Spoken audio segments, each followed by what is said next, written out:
떡국을 많이 드셨는지 얼굴이 환하세요.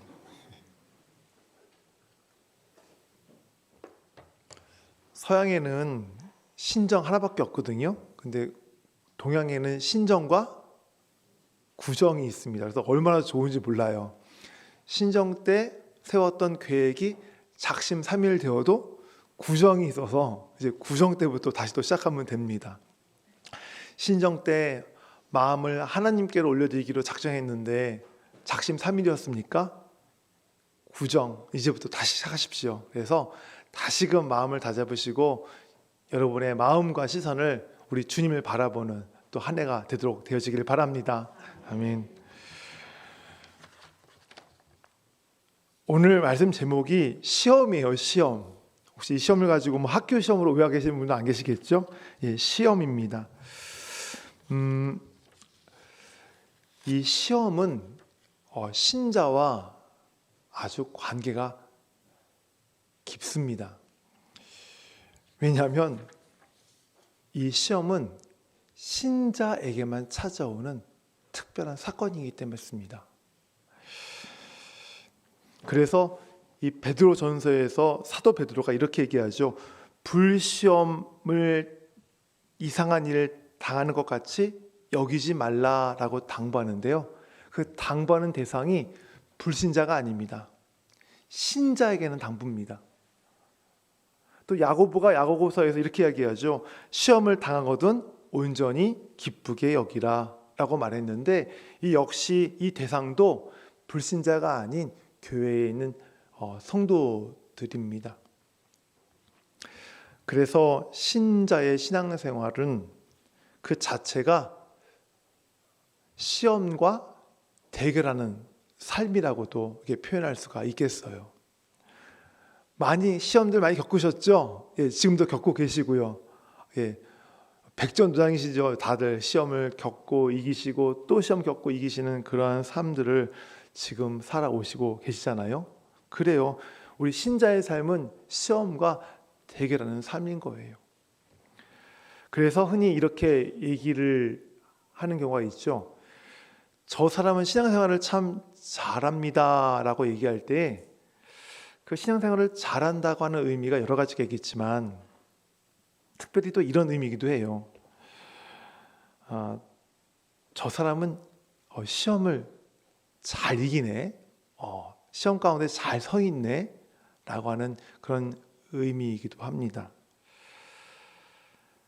그래서 우리가 다시 예수님을 바라보고 그분과의 관계가 회복되어지는 자리에 나가려면 신자와 관계가 깊은 시험에 대해서 우리가 잘 알아야 합니다.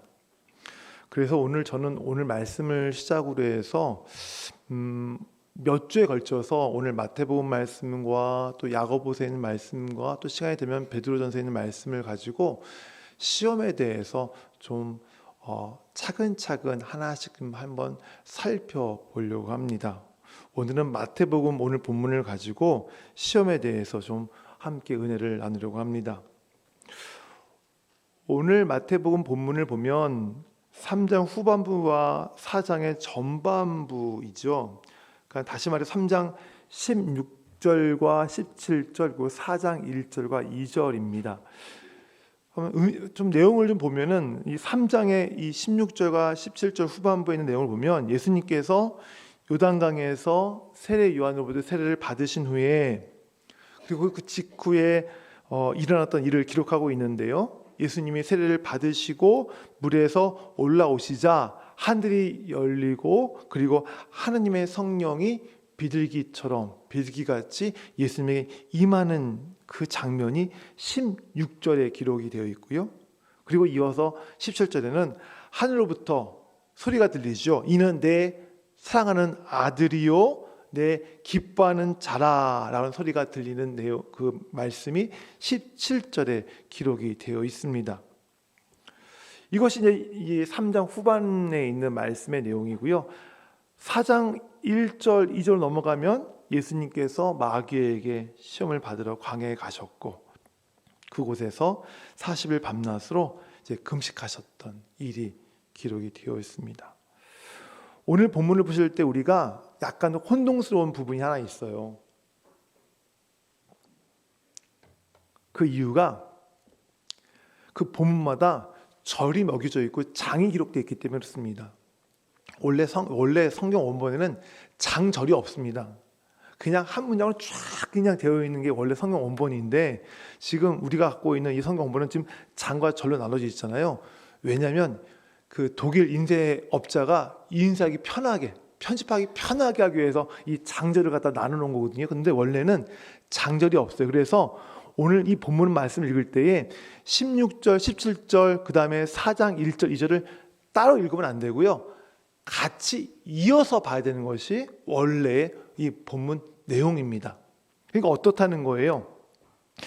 예수님께서 세례를 받으시고 그리고 하늘로부터 소리가 있어 그 소리가 내 사랑하는 아들이요 내 기뻐하는 자라라고 하신 그 말씀이 있은 직후에 예수님이 어디로 가셨다는 거예요? 어디로 가셨다고요? 예, 광야로 성령에 의해서 이끌려 가셨다는 거예요. 이 본문 그대로 보면, 있는 그대로 보면 예수님께서 하늘로부터 소리를 들으신 후에 좀 시간이 좀 지난 후에 하는 예수님께서 이렇게 광야로 이끌려 가신 것처럼 기록이 이렇게 언뜻하면 이해될 수 있는데 그렇지 않아요. 왜냐하면 4장 1절에 뭐로 시작하고 있어요? 그때에 라고 시작하고 있죠. 이 마가복음에서는 곧이라고 기록하고 있어요. 그래서 예수님이 세례를 받으신 그 직후 곧 바로 그때 예수님께서 성령에 의해서 이끌려서 광야로 가셨고 그곳에서 사탄에게 시험을 받으신 거예요. 그러면 여기서 우리가 참 흥미로운 사실 하나를 우리가 볼 수 있는데요. 그것은 마귀가 예수님을 찾아와 시험을 언제 했느냐 하는 거예요. 마귀가 예수님을 찾아와 언제 시험했어요? 언제요? 언제 직후예요? 맞아요. 세례를 받은 직후에. 세례를 받으셔서 성령이 충만한 직후에. 하느님부터 이는 내 사랑하는 자요 내 기뻐하는 자다라고 하나님으로부터 하나님의 아들이심을 인증받은 직후에, 그리고 광야에서 40일 동안 금식 기도하시면서 이제 공생의 모든 사역들을 헌신과 순종으로 완벽하게 잘 준비한 그 직후에 뭘 받으셨다고요? 시험 받으셨어요. 누구로부터요? 사단으로부터, 마귀로부터. 이것이 우리에게 무엇을 얘기해 주고 있는 것일까요? 우리가 성령으로 충만하지 못할 때도 물론이지만 우리가 성령으로 충만할 때에도 누가 찾아올 수 있다? 마귀가 찾아서 뭘 줄 수 있다? 시험을 줄 수 있다는 거예요. 지금 열심히 성령으로 충만해 있는데, 지금 열심히 기도의 은혜 가운데 들어가 있는데, 어느 때보다도 지금 하나님의 은혜를 내가 지금 누리면서 내가 하나님을 쳐다보며 지금 바라보며 나가고 있는데 시험을 만난 분들 계세요? 이상하게 여기지 마세요. 당연한 거예요. 예수님도 성령으로 충만해 계시고 하나님으로부터 하나님의 아들이라 인정받으신 그 직후에 마귀로부터 시험을 받으셨기 때문에 지금 여러분이 겪고 있는 그 시험 만난 거 결코 이상한 것 아니에요. 너무나 자연스러운 거예요. 여러분이 누구기 때문에 그래요? 그렇죠.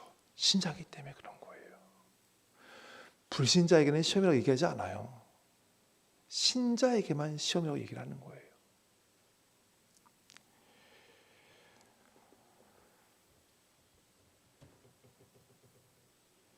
정말 마귀는 예수님이 완전히 다 지금 예수님 앞에 범접할 수 없을 만큼 예수님이 완전히 지금 그렇게 계신 상황에도 불구하고 마귀는 찾아와서 예수님을 시험했어요. 이럴 때에 우리가 어떻게 하면 마귀의 시험을 우리가 경계하고 그 시험으로부터 우리가 조심할 수 있을까요? 다른 방법 없어요. 성령이 충만할 때는 우리 고린도전서의 사도 바울이 그랬잖아요. 자신이 선 줄로 생각하지 말고 뭘 생각하라고요? 넘어질 줄을 늘 조심하라라고 권면했던 것처럼 성령이 충만할 때에는 그 성령 충만함으로 인해서 나의 마음이 내가 이 정도면 됐겠지가 아니라 내가 이 정도면 마귀가 얼씬도 못할 거야 라고 하는 것이 아니라 그때일수록 더욱더 마음을 겸비하게 먹고 성령이 충만하지만 더욱더 주님 앞에 무릎 꿇고 나아가는 여러분이 되어야 하는 것입니다. 또 우리가 항상 성령이 충만하던가요? 그렇지 않아요. 종종 자주 우리는 성령이 충만하지 못할 때도 있어요. 그때 어떻게 해야 돼요? 그 틈을 마귀가 노리고 들어오지 못하도록 경계해야 돼요. 그리고 어떻게 해야 돼요? 내가 충만하지 못함을 여러분이 깨닫는다면 그 마귀 틈을 주면 다시 깨어나 힘쓰시기를 바랍니다. 깨어나게 힘쓰시기를 바랍니다. 그리고 다시금 하나님께 성령의 충만함을 간구하시기를 바랍니다. 예수님께서 공생애를 그냥 편안하게 하셨던 것이 아니에요. 예수님은 요단강에서 세례를 받으신 그 직후부터 십자가에 달려 돌아가실 때까지 그 공생의 기간 내내 쉴 새 없이 마귀에게 시험을 받으셨어요. 히브리서 4장 15절에 보면 이렇게 기록하고 있죠. 예수님은 모든 일에 우리와 똑같은 시험을 받은 자다라고 기록하고 있거든요. 이 말이 뭐예요? 그만큼 마귀가 예수님을 쫓아다니면서 끈질기게 예수님을 시험했다는 거예요. 마지막까지 예수님이 시험하잖아요. 마귀가요. 예수님이 십자가에 달려있는 대로. 네가 하나님의 아들이면 어떻게 하라고요? 내려와봐. 예수님은 마지막까지 시험을 받으셨어요. 그런데 예수님은 이러한 끈질긴 마귀의 시험을 어떻게 대비하셨게요? 맞아요. 기도로 대비하셨어요. 성부 하나님께 매달리면서 성부께 매달리며 그 기도로 그 시험을 대비하셨어요.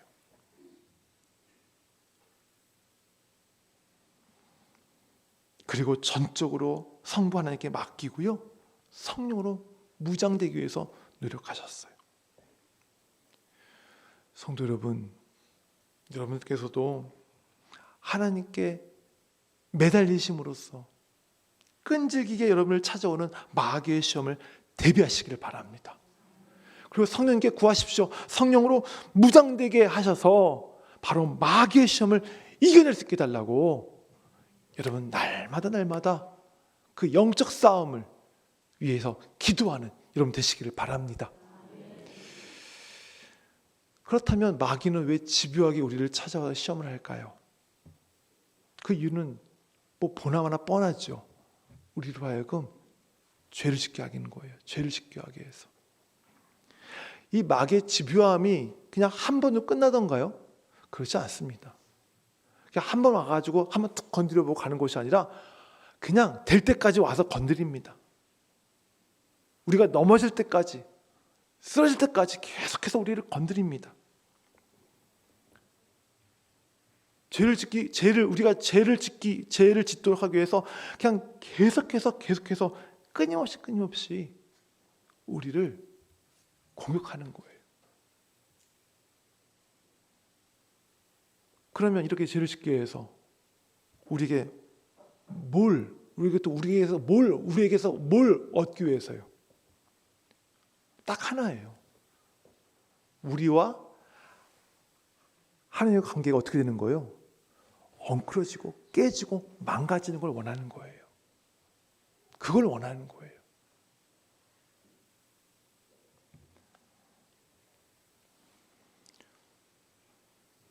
에덴 동산에서 아담과 하와가 선악을 아는 열매를 먹는 그 엄청난 그 불순종을 저지르고 어디로 숨어요? 동산 나무 뒤로 숨잖아요. 그게 뭐예요? 왜 나무 뒤로 숨어요? 누구를 피하기 위해서? 하느님의 낯을 피하게 숨지 않았습니까? 제가 부끄러워 숨은 것도 있지만 제일 먼저는 하나님의 낯을 피하기 위해서 숨었던 거예요. 그게 마귀가 원하는 거예요. 사단이 원하는 거예요.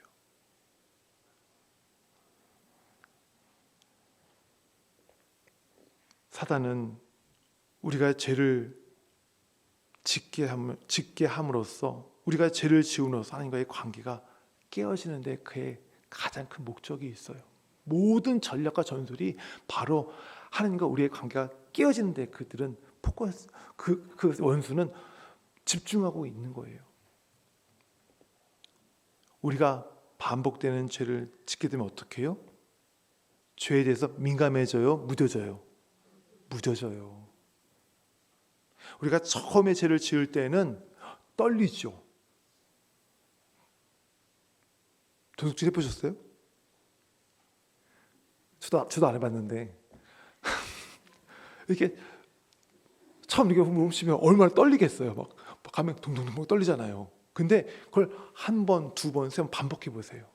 떨릴까요? 안 떨려요. 오히려 대담해져요. 오죽하면 바늘 도둑이 소독된다는 얘기가 있겠습니까? 처음에 죄를 지었을 때는 그 죄책감 때문에 하나님을 찾아요. 하나님 용서해 주세요. 제가 이런 죄를 지었습니다.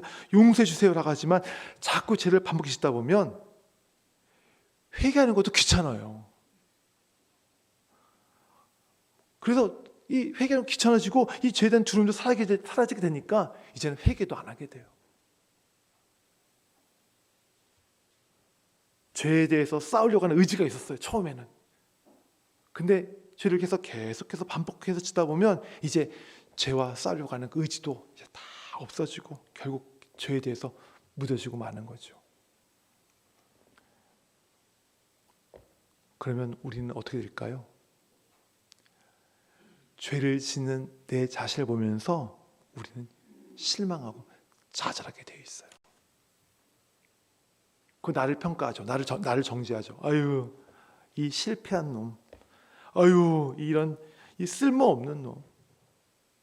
그렇게 내 자신을 정죄하면서 그냥 하나님을 바라보기보다는 내 자신을 바라보면서 그 자리에서 절망과 실망과 거기에 막 완전 망가짐을 통해서 망가져서 이제는 더 이상은 하나님을 바라볼 수 없는 그런 상태까지, 그 관계를 다시 바라볼 수 없는 상태까지 그렇게 가고 맙니다. 이것이 누가 원하는 거예요? 사단이 원하는 것이고 바로 그것이 사단의 전략인 거예요. 우리는 이러한 목적을 갖고 찾아오는 그 사단의 시험에 우리는 항상 노출되어 있어요. 그리고 때로는 그 사단의 시험에 속절없이 당하기도 합니다. 그렇다면 이러한 마귀의 시험 앞에서 우리는 어떻게 할까요? 마귀의 시험을 보면서 벌벌벌 두려워 떨어야 될까요? 그 마귀의 시험을 우리를 피해 다녀야 될까요? 우리가 마귀의 시험에서 우리가 실패하고 우리가 거기서 실수해가지고 마귀의 시험을 내가 졌을 때 어떻게 될까요? 그것 때문에 절망해야 될까요? 어떻게 될까요? 우리는 어떻게 해야 될까요? 이것에 대한 말씀을 드리기 전에 저는 먼저 마귀가 예수님을 시험했던 것들을 먼저 말씀을 드리고요. 나중에 이것에 대한 답을 드리려고 합니다. 마귀가 오늘 본문은 아니지만 그 여러분 아시는 이 말씀이잖아요. 그 뒤를 쭉 보면 마귀가 예수님을 시험할 때마다 툭툭 먼저 던지는 말이 하나 있어요. 그게 뭘까요? 내가 만일 하나님의 아들이거든 이라는 말을 먼저 시작하고 시험을 던집니다. 시험거리를 던져요. 내가 만약 하나님의 아들이거든 돌을 떡덩이가 되게 해라. 내가 만약 하나님의 아들이거든 높은 성전 꼭대기에서 뛰어내려봐라. 마지막 시험에서 내가 만약 하나님의 아들이거든 이라는 얘기는 없지만 이 말씀을 쭉 읽다 보면 그 문맥상 이런 의미가 포함되어 있는 거예요. 예수님께 사단이 얘기하죠. 나한테 경배해라. 그러면 내가 그 경배하면 이 나라와 이 모든 영광을 너에게 주겠다고 하는 이 말에도 네가 만약 하나님의 아들이거든 나에게 경배해라. 내가 이걸 주겠다. 이게 무슨 말이에요? 원래 이 내가 만약 하나님의 아들이거든 이라는 말을 이 말이 아니라 좀 더 정확하게 번역하면 이런 말이에요. 내가 하나님의 아들이기 때문에 라고 번역할 수가 있어요. 내가 하나님의 아들이기 때문에. 그건 무슨 말이에요? 너는 사단이 이러는 거예요. 예수님한테. 배고픈 예수님한테. 너는 하나님의 아들이니까 이 돌을 떡덩이가 되게 할 수 있어. 그러니까 만들어 봐. 네가 하나님의 아들이니까 높은 성전에서 뛰어내려도 아버지 하나님께서 너를 다치지 않도록 발을 붙잡아 주실 거야 라는 의미예요. 세 번째 시험은 이런 거예요. 네가 하나님의 아들이니까 네가 원하기만 하면 이 땅의 모든 나라들과 영광을 다 가져갈 수 있어 라고 하는 얘기거든요. 더 나가서 이 얘기가 어떤 의미를 내포하냐면 그러니까 너는 하나님의 아들이니까 너의 능력을 사용해봐. 또 하나님의 아들이라며 능력 사용해서 네가 아들의 하나님을 증명해 라는 그런 의미가 내포되어 있는 거예요.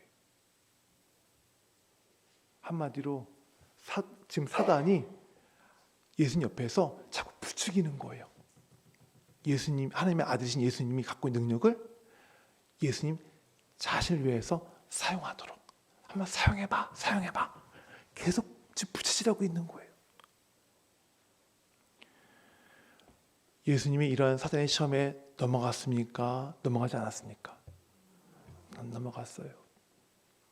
예수님은 자기의 능력을 하나님의 아들이시지만 그 하나님의 아들로서 갖고 있는 그 능력을 자기를 위해서 사용하지 않으셨어요. 예수님은 그 능력을 누굴 위해 사용하셨어요? 성부 하나님 위해 사용하셨어요. 자기의 배고픔을 채우기 위해 사용하지 않으셨어요. 자기의 영광을 나타내기 위해 사용하지 않으셨어요.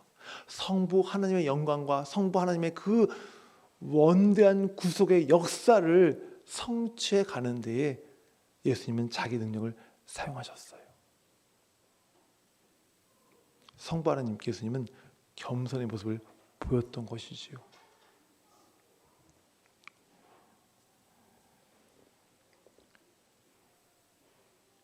이렇게 해서 예수님을 시험했던 마귀는 실패했어요.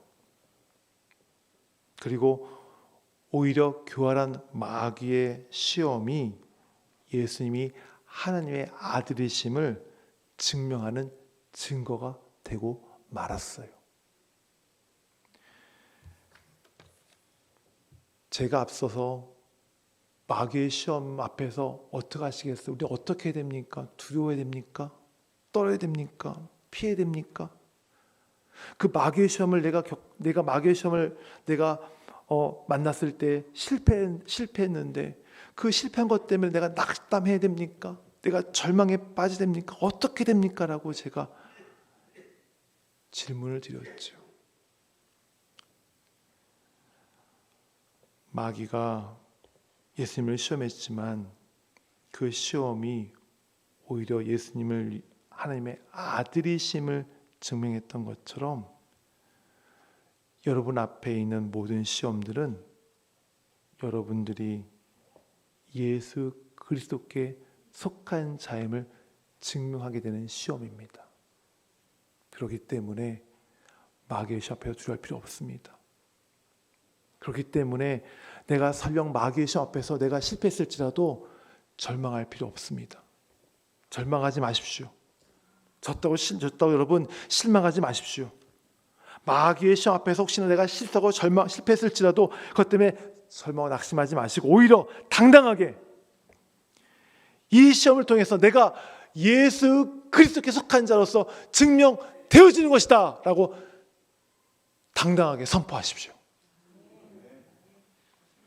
그리고 실패했던 그 자리, 그 절망의 자리에서 툭툭 털고 일어나서 다시금 우리를 속해 주신 주님을 바라보시기를 바랍니다. 말씀을 정리하겠습니다. 마귀는 하나님과 우리의 관계를 어긋나게 만들려고 우리에게 집요하고 끈질기게 찾아옵니다. 달려듭니다. 그래서 마귀는 우리의 믿음이 좋을 때나 또는 믿음이 나쁠 때나 상황을 가리지 않고 사정없이 우리를 시험합니다. 그러나 성도 여러분, 그 시험들은 여러분이 하나님께 속한 자녀이기 때문에 겪는 시험이고 그 시험을 통해서 여러분이 하나님의 자녀임이 증명되어질 것입니다. 여러분이 증명한 것이 아니라 여러분과 함께 하시는 성령 하나님께서 그 사실을 증명하실 것입니다. 우리는 단지 예수님께서 말씀으로 마귀의 시험을 이기셨던 것처럼 하나님의 말씀에 의지하고 쫓기만 하면 바로 그 시험을 통해서 여러분이 하나님의 자녀임을 하나님이 친히 증명하실 것입니다. 그러므로 마귀의 시험을 두려워하지 마십시오. 마귀의 시험에 내가 졌다고 낙심하지 마십시오. 대신에 우리 성령 하나님께서 우리가 마귀의 시험을 넉넉히 이길 수 있도록 우리를 무장시키시고 우리보다 먼저 앞서 나가 싸우실 것을 확신하시고 하나님을 의지함으로 당당하게 마귀의 시험을 맞서시는 저 여러분 되시길 바랍니다. 찬양하겠습니다.